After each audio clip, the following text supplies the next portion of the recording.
بسم الله الرحمن الرحيم.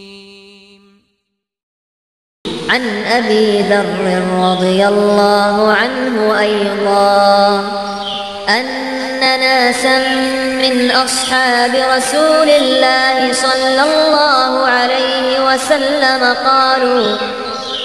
قالوا للنبي صلى الله عليه وسلم: يا رسول الله، ذهب أهل الدثور بالأجور،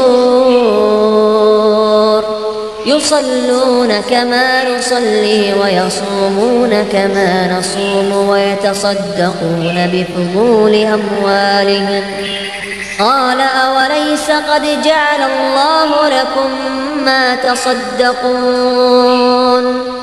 إن لكم بكل تسبيحة صدقة، وكل تكبيرة صدقة، وكل تحميدة صدقة، وكل تهليلة صدقة، وأمر بالمعروف صدقة، ونهي عن منكر صدقة، وفي بضع أحدكم صدقة.